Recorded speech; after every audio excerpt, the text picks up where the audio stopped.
For moviegoers in the 1940s, Lauren Bacall had it all. And if that wasn't enough, she also had Humphrey Bogart, Hollywood's ultimate couple. They met on the set of the classic 1944 film To Have and Have Not. Aged just 19, Bacall had won the part after being spotted on the front of Harper's Bazaar magazine by the wife of the film's director, Howard Hawks. Her performance caused a sensation, making her an international star overnight. Even decades later, the chemistry between her and Bogart would fascinate an interviewer like Michael Parkinson. The core of the story is of a young New York Jewish girl who dreamed of being a star and became one at the age of 18 when Howard Hawks cast her alongside Humphrey Bogart in a film called To Have and Have Not. And he created something which became known as The Look, unwittingly starting one of Hollywood's great love stories and manufacturing a moment of cinema that's as fresh today as when it happened 35 years ago. I wish you hadn't mentioned how many years ago it was, Michael. It was 35 years ago, wasn't But it? I was only 35 years ago. Was that contrived, the look, or was it accidental? Well, it was a result of my nerves, which if you look very closely, you might see again. I used to shake so much that my head used to shake. And, you know, when in a film, when a director says action, there's dead silence on a set. So all eyes are on you, and everything depends upon you. And I was such a nervous wreck that I discovered finally that one way to hold my head still was to hold it down. And then the back of my neck got so stiff that nothing would move. And look up. And that became the look. But it was that combined with Howard Hawks's terrific eye and knowing that if the camera were in a certain position and there were shadows in the right place, which I could do with right now, as a matter of fact, it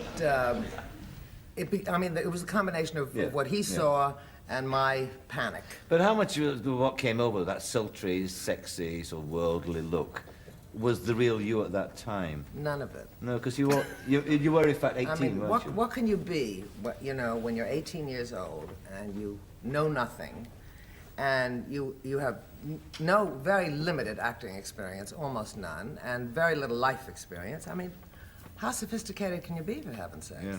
But if you have a deep voice and Howard Hawks writes your dialogue and directs you and lights you correctly, and, I mean, you can be anything. What was charming about your book, actually, about your early years, was this obsession that you had about becoming a film star. I mean, you were really starstruck, weren't you, from an early age? But I didn't really want to be a film star. I really wanted to be on the stage. On the stage. But I wanted my name in lights. I wanted that dream. I don't know where I got it from, because, as you know from the book, no one in my family even came close to being in the theater. Yeah. Or anything in the entertainment world. And I was just... I don't know, I just had to do it, and I would have done anything, almost anything, and I did almost anything, to be recognized. You say, of course, that your first ambition was to go on the stage, but in fact, your great heroine at the time, the person you watched, was a film star, wasn't she? Well, of course, because I mean, films were accessible to me. Right. I mean, when I was a kid, it was about 20 cents to get into a movie house. I mean, to go to the theater was just so expensive, I could never possibly have afforded that. Did you think that you had the proper physical attributes at the time when you were 16, 17 to become a film star? Michael, you know I didn't. I was flat-chested and large of foot and very gawky. No, I didn't. And I thought, I mean, I always was shy about smiling because my teeth were crooked and, God, I don't know, I was a mess. I don't know how any of this ever happened. And of course, I mean, you had the looks. I mean, you can't have been as bad looking as all that because you became a sort of a very famous model in America, didn't you? Which is how you got into... Yes, but that was luck, and that was, I mean, also, you know, if you're photographed by the right person at the right time, the right way, you look okay. Yeah. I don't say I was ugly, but I was sure no raving beauty, I'll tell you. You, in the book, the most fascinating chapters and the best written, in my view, are the ones which recount your relationship. With Bogey. It's a centerpiece of the book, and obviously the man had a profound and lasting effect on your life. Absolutely. And I'm delighted that I remember the last time that you came on my show, you said that being a widow is not a profession, and you didn't like talking about that part of your life, but you've written about it beautifully well, actually. And what comes across, actually, about the man is that he was a rare man. I mean, in that town, he was a very uncompromising character, and that must be very, very difficult to have been that, to maintain that stance. Right, to be honest. Yeah. In a town that is full of hello, darling, and icing on the cake, you know, saying that everything is wonderful and all the films that are wonderful, it was very difficult to tell the truth. Most people in Hollywood really did not want to hear the truth if it was negative. Yes. I mean, only positive. Yeah. And Bogey, of course, didn't understand that. He was incapable of telling a lie. He really was. Yes. How difficult did he find it, though, to live with the screen image that he had of being the tough man, the hard man? Well, I mean, that is something that, I mean, there's nothing you can do to erase an image. Once you have made a hit in a role, in a certain kind of role in films, there is no way to lose that identity. I mean, people just see you that way. And of course, in New York, you go to a nightclub or even a restaurant for dinner, and some drunk would walk over and say, "I'll say, you think you're tough, huh? You know, give him a..." And he would just turn around, and if he'd had a couple of drinks, he'd say, "Yeah." I mean, he'd start playing the part, which had nothing to do with him whatever, just leading him up to the brink, you know. He was terrific at brinksmanship, I mean, until the moment when the guy was ready to punch him, because then Bogey would start laughing, because he knew that if it came to fisticuffs, that was out of the question, that he couldn't fight his way out of a paper bag, so he just... How difficult did you find it also for yourself? Because you were creating an image, weren't you, from your very first film? How difficult was it for you to get rid of it, live up to? Well, I've had that problem all my life, I mean, all my professional life, that people have seen me in a certain way. I think I make that very clear in the book, right. Even including today, that I am looked upon as a woman who's in total control and command of every situation, that I don't need anyone, and that I've got all the answers, and it's all very sharp, you know, just like all those parts I played. Well, as we all know, no one's that sure of themselves, I don't think. And if they are, I don't want to meet them. I mean, it's, you know, it's very tough to just walk into any room privately and have someone decide what you're all about. Are you nervous because you know what to expect, their reaction to you when you get in there? Or are you nervous because you don't know what the reaction will be? You mean walking into a room? Yes, what I'm saying is that, I mean... Well, I'm nervous. I don't know. I'm just nervous. I don't know. Yeah, yeah. I mean, I don't analyze it. It's just that it's... I suppose in our society, it's becoming less difficult all the time, but it is not easy to walk into a room by yourself. And it is twice as difficult if you walk into a room and people have preconceived notions of what you are. Yes. And so, I mean, I'm immediately on the defensive, and so I have to live up to that. What's interesting, actually, in the book also is that the conflict that's run right through your life about whether or not you marry and devote yourself to a man, or whether you go on with a career. And it seemed to me that you always took the option for companionship for the man. Yes, rather than but that's over. That's over now, I'm not doing that anymore. You're not? No. I don't believe, you can never say never, because there's no such thing as I'll never do anything again. And who knows, I'll turn around tomorrow and some fascinating creature will drop from heaven and that'll be it. But I don't expect that to happen. I just, I will feel better, I think, just concentrating on work, friends, whatever happens. I'm very open to everything, but I love to work, and I really think work is the most important thing in life. Yes. I think using oneself is more important than anything. Yes. Being aware and awake and knowing what's going on. At the end of the book, actually, you say something very interesting. Toward the end of the book, you say that now you've written all about yourself, that you found out that you don't like everything I know about myself. What don't you? No. You don't specify, though, you see. And I wonder what it was that you...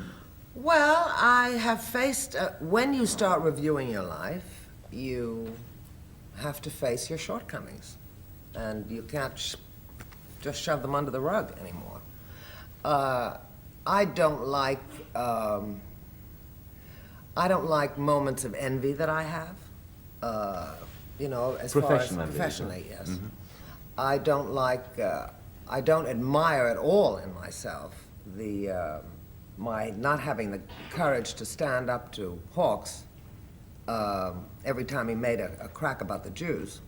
I don't feel good about that. It took me many years before I could deal with that. Many years. It was very, very difficult. Was there much anti-Semitism in No, Hollywood? it wasn't that. It was just that each time every one thing would happen, I mean, it became such they made such a to-do about it because of the fact that in their eyes, I didn't look Jewish, and so they were so stunned. I can't believe it. Can you believe that's true? Look at that girl. I'm sure it's look, you know. And so that I always felt that I was singled out and set apart, and that I had additional obstacles to overcome. It became a weight around my neck, yes. and I hated the fact that I felt that. Yes. You felt you had to go to people beforehand because you didn't look Jewish and say, by the way, I am Jewish, just in case. Well, I did to Bogey. You did? But I didn't professionally.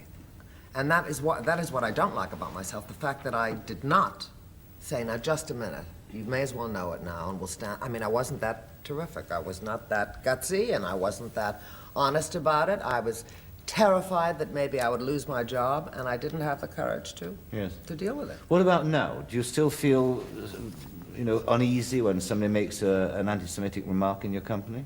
I do, of course I do. Do you now, though? Well, now, it's out, folks. I mean, forget it. Is it? It's knives are drawn. No, I mean, I don't know. But it's so much pleasanter to just not have to. Why should I have to worry about my religion? I mean, it has nothing to do with what anybody is. I mean, it's what you're born the way you're born, and you live the way you live. And why should I be judged for something when people don't know me? The other interesting thing conclusion you come to is to do with your age. And to do with particularly the... Oh, you always do this to me. No, I don't. No, you did it last time. Don't you remember when I dropped the lighter? You said something about... No, that wasn't me. That was another interviewer. Oh, no. I never forget. Okay, press on. You made the remark, and it's absolutely true, that in American society particularly, that a woman of 26 is reckoned to be professionally and every other way on the downward on the slope. skids. Yes, really. I mean, and that can't give you any great comfort. No. That also is the understatement of the century. No, it doesn't give me any great comfort, but I will fight to the death my right to work. No, absolutely. No, but it's But not to be judged. I hate the fact that there's a number next to everybody's name. That puts you in a certain category. Right. No, I mean, there are people of 40 that are ancient. I mean, I know a man, one of the men that I was involved with in my book, who was 15 years my junior, who's too old for me, I'll tell you that. But I mean, how much are you swimming against the tide in that field? Well, I think that categorizing has always existed, and I think it also does exist here to a degree. Oh, surely, absolutely. There's a number next to your name here as well, and what is it? Is it the Times where they were always saying, today's your birthday, and you're wonderful to announce that to the world. Who needs that? Yes. But I think to be judged that you are a certain way because you are 30 or 40 or 50 or 60 is totally unfair. And why should we be so limited? Why should age confine us and make us unable to spread our wings? I mean, to play, if you're an actor, to play different kinds of parts, or whatever. It's particularly... Why do you have to retire because somebody says that because you've reached 62 and you must retire?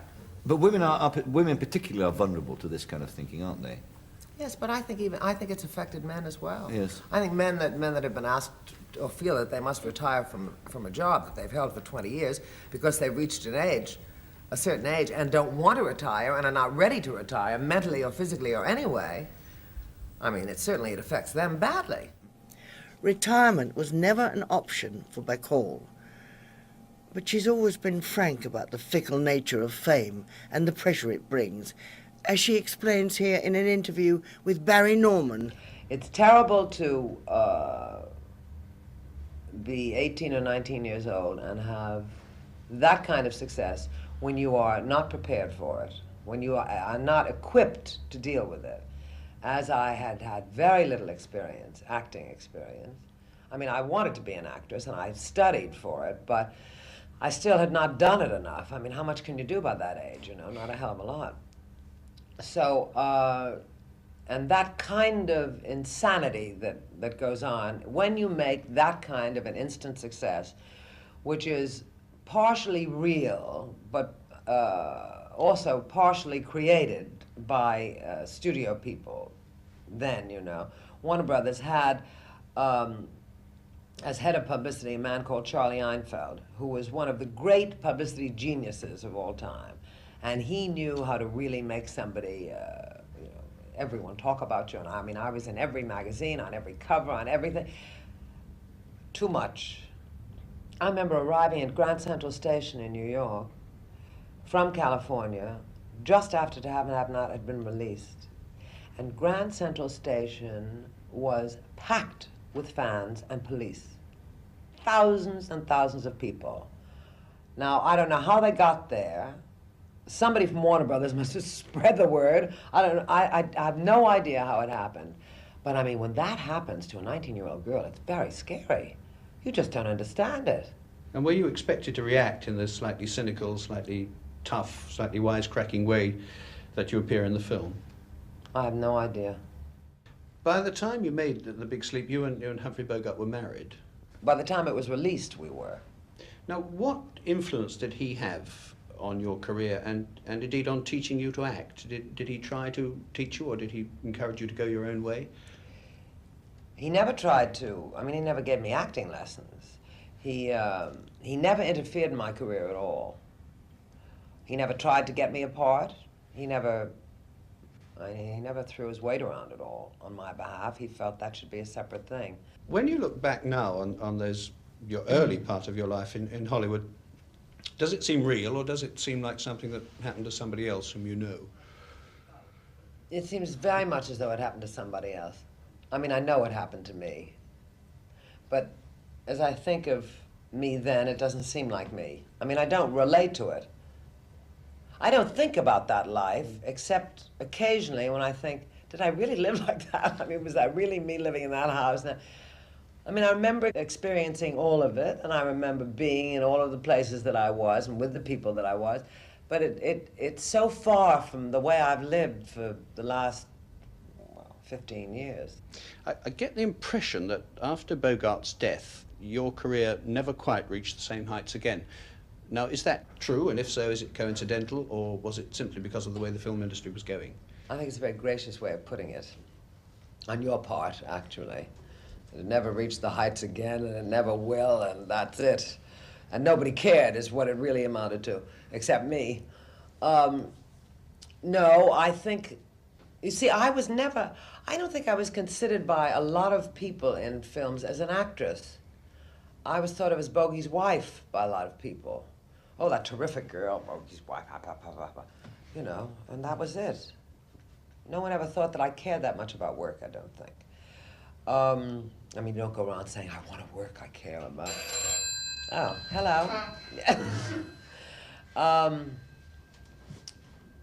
It just, they were still making films, and they were making good films, but they didn't want me in them. And, you know, I mean, when something, I do find in life that when something devastating happens, it happens everywhere. I mean, they really lay it on you when they want to. The world, whoever it is that's planning it. It's when your personal life is in the ash can, your career is, everything is. Well, I remember you said, I think about the time when you were going to appear in Applause, you said you'd had 13 years of bad luck, and I mean really bad luck. Well, my private life has certainly been a symphony of discord since Bogey's death, I would say. I mean, I don't think I've had, I don't know why. I mean, maybe I just attract disaster, I don't know. I hope not. But it seems to me that I have been unlucky. I think I have been. But I just, that's the way the world is. I mean, that's the way my world is. There's nothing I can do about it. But you also said once that you thought you'd lived your life backwards, that at 20 you had all the things that most girls dream about, like a husband, wealth, Like a husband. wealth, fascinating life, and Yeah, right. now it's all gone and won't come back again. Well, that's a very pessimistic note. I don't think it's pessimistic. I think it's true, actually. I mean, I think it's just, those are the facts. I'm not particularly upset about it. But I say that usually, I mean, you start off, when you're young, you don't give a damn. It's not that important what things you have, is it? You know, comforts and that kind of security. You don't think of in terms of, you know, when you're 19 years old, it doesn't matter. But when you're older, you do think, gee, it'd be nice to have a little cushion, not to have to worry about. And I mean, actually, I've had to work harder from Bogey's death on, since, and forever, I would say, than I did before. Just, I mean, for not only survival, but just, I mean, to live. In the 1980s, Bacall was still gracing the talk shows, sharing stories about her fascinating past and her experience at the Warner Brothers studios. I mean, I think that, Jack Warner's attitude was that actors were employees, and we did not consider that we were employees, and that he felt we should do as we were told. Unfortunately, he didn't have a lot of taste in choosing parts in films, so if you wanted to do something better, you were in trouble. What happened is that you got into arguments, and you ended up on suspension and didn't work for a while. But even in spite of all of that, films then were wonderful, mostly terrific. And Warner Brothers actually produced some of the best films ever made that will live forever, long after some of today's films will. You don't think then that there was something to be said for this treatment of actors as if they were pieces of merchandise? Oh, no. I don't think there's ever anything to be said for that. No, I don't think there was. But I think that there were a lot of tremendously talented people making films then. I mean, the focus was totally in California. It wasn't diffused by television, you see. Do you detect a great difference between then and now in the making of films? I mean, Well, there's a tremendous difference. Number one in cost, number one in the number of films, number one in the concentration of talent in one place. It doesn't exist anymore. Everyone is everywhere. I mean, you go where the work is. You seldom work where you live now. There still are some very talented people. I mean, there are some young talented people in films, but I don't think as many. And they don't build stars to last, and I think television has done that. I'm sure that's No true. offense. No, quite. We're prepared to take the sticks. Because, in fact, it's very difficult to become a film star now because people don't actually go out to movies, and you see people who are established feature players, but they don't become stars like they used to in the 40s and the 50s, do they? Well, they don't last, you see. Stars, to me, are people who last. Just to have your name over the title for 5 minutes is not a star, in my book, anyway. Yeah, you were 19 when you were a star. I was a wee girl. Was it hard to handle? Well, it would have been harder to handle had I not had Bogey, I'm sure. And also I had a very solid upbringing, so that my feet were quite firmly planted on the ground. But it's pretty hard to keep your head when people say that you are the sun, the moon, and the stars. Yeah. All rolled into one. Are you glad it happened to you then, rather than it would happen to you now? Well, I'm glad it happened at all. I mean, I think I'm lucky that it happened at all. Of course, as I was told once by a man called Moss Hart, who was a playwright and fine playwright and director, after To Have and Have Not opened, he said, "You understand, of course, that you have nowhere to go but down." And he was absolutely right. I don't think that's true. No, but it is true, because if you are praised beyond your capabilities, which new people very often are, there's no way you can live up to that praise. It's out of all proportion to anyone's ability, to any reality. Your original ambition was to work on the stage, and I think probably, maybe wrong, you prefer it to working in the movies, working on stage? No, I just prefer working to not working. Well, yes. But If you had a choice. I don't, well, if I had a choice, I'd do both. I'd do everything, because I think one has to, and I think one should. And each medium has something different to offer. But the theater, the thing that is the best thing about the theater, is that it is happening then. It is now, it is live, and it is more in an actor's control than film is, which is not at all in an actor's control. Of course, the best thing about film is that you have a better life, because it's not that relentless, 8 shows a week and usually 52 weeks a year. I mean, it's, you know, it's much... You need stamina for the stage. Yes, you do. Right. You started out, well, your book says, by collaring producers, saying, use me, I'd be good in this kind of thing. Would you still do that? I had a lot of nerve. Well, I've tried, but I'm so afraid of rejection, I can't. Yeah. As a young girl, you weren't afraid of the rejection. It wouldn't have mattered. I don't think you think of it, you know. I thought, well, I had a hell of a lot of nerve, but I thought, I don't care, I'm just going to press on and do it, and what can they do? They can only say no. I suppose I would if I wanted to do something badly enough now, but I don't know, you get a little, one becomes very intimidated. Really? It's not easy. One can't envisage you being intimidated. Oh, you can't? Well, No. then you don't know human nature very well. No, I'm well known for my lack of knowledge I'm of human sorry nature. about that, but no, it's to be, I mean, to think that what one is on professionally is what one is not, you know, that is not what we are. And to be, I mean, to present whatever persona I've presented over the years because of parts that I've played has nothing to do with the way I am. I mean, finally, you do begin to become that a little bit, you know. You are affected a little bit by it. I'm interested that there's not a frail, weak, cowering woman then behind this facade. No, but there's a very vulnerable, sensitive one. Yeah. Definitely. Do you get offered many roles now? And what kind of roles No, do I'm you not sure like? I'm crazy about that question. What kind of roles do you have in mind? No, they don't allow me to offer anybody roles, even here on the BBC, but do you get offered interesting parts? Do you get offered many parts that you're interested in doing? There are not many wonderful parts written for women, and there are not many terrible parts written for women. There are not many parts written for women of any age. It is very difficult to find anything that is worth doing. We keep hoping it will change, and maybe it will. I hope so. It's hard. It's very hard. So, I mean, that's another reason that I stay on the stage, because I find that there is better stuff to do on stage than there is in film. Fortunately, notable roles kept coming, like the film Misery, and Barbara Streisand's The Mirror Has Two Faces, for which Bacall won a Best Actress Golden Globe Award and an Oscar nomination. Then, in 2000, she appeared on the show Scene by Scene, joining Mark Cousins to look back and critique her career so far. I've got here the end of To Have and Have Not, where you do this wiggle. Oh, Do you remember like that wiggle? Which is one of the sexiest things in the movies.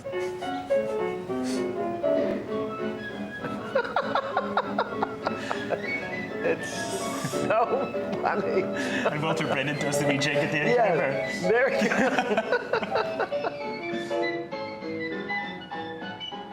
It doesn't look planned or choreographed. It wasn't. Did Howard Hawks tell you to do it? No, I did it spontaneously when we were rehearsing, and Howard liked it, and they wanted me to do it. Then I became a little self-conscious doing it.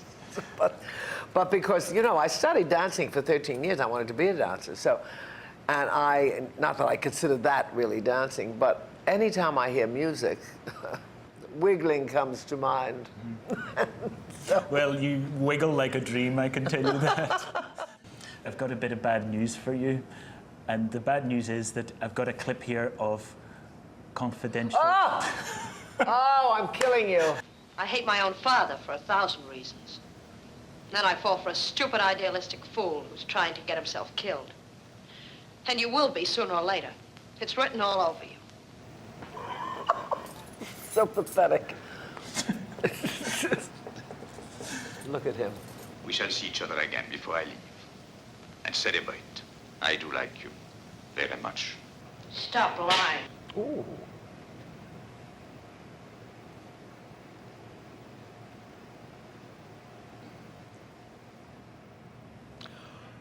It's not as bad as you think, that picture. I have no idea what that scene is about. He was such a sweet man, such a lovely man. And the newspaper said the bubble has burst on Bacall, the reviews were bad. Did it seriously damage your career? Oh, I had to climb my way back up, I tell you, and you never get back. You never get back to that moment, you see. If I had had the care from Hawks that I might have had if he hadn't been such a macho man who was furious that I went off with Bogey, that movie never would have happened. The fact is that it hurt me a lot. I mean, all the critics who praised me, who said I was a combination of Garbo and Hepburn and Dan Dietrich and Mae West. Mae West, yes, and then I was this most exciting, brilliant, wonderful, funny, every compliment in the book to, we were wrong, send her back where she came from, disaster. Well, I mean, it was very hurtful. Yeah. But I was married to Bogey then, and my reaction was really healthy. I was not happy about it, but I didn't burst into tears about it, although it was hurtful. Jumping ahead, you made the film The Fan in 1980. I love The Fan. And you play a stage actress Yeah. who's stalked by this young man who's got pictures of the very young Lauren Bacall on his wall. Yes. You could say that it was quite a risky thing for you to do. I know, it's very scary, all of that, because, you know, I have gotten a lot of in the past, and still I'm getting some nutty Nuts. mail. Yeah. There are nuts everywhere. And it is frightening, but it does exist, and it can exist. Yeah. Coming up to date, you made The Murder Has Two Faces with director Barbara Streisand, and you got an Oscar nomination, which is... That's as far as I'll go with that one. Which is ironic in a way, because it wasn't a great picture, was it? No. But it was a very good part. Streisand is a really good director, I have to tell you. She knows what the last shots were. She knows what shots are coming up. She knows what she needs. Maybe she'll look back and turn into a pillar of salt. She doesn't play the Hollywood game at all. She plays her own game, and she's got every right to do that in my book. Alex looks nervous. I guess they don't like her. I don't know what it is. The movie was not a popular movie. It's time that we had another great Lauren Bacall film, isn't it? But there hasn't been one of those ever in my book. A movie that I was in. They don't write parts, you know. They don't write parts for women in general that are terrific, and they don't. So unimaginative. They used to write. I mean, it's not Pedro Almodovar, All About My Mother. Please God, if something like that would only come along. But I just hope somebody will one day. Does Almodovar know that you would? Yes, I've told him I love Pedro. I said, Pedro, I've got to be in your first English-speaking movie. I said, I will carry a tray. I don't care what I do. No, he's forgotten me already. He's made such a hit in this movie now. That's your next great movie. I can't wait to see it. What would you do if all your films disappeared? If they were all white? If they didn't, you know, if nobody could see Big Sleep again? If nobody could see Designing Woman again? That's life. What could I do? I tell you, I don't think of what happens after I'm gone. If things last, they last. You never know whether they last or not. And I don't do things for posterity anyway. In 2009, Bacall received an honorary Academy Award in recognition of her central place in the golden age of motion pictures. She may not have sought out posterity, but she achieved it anyway.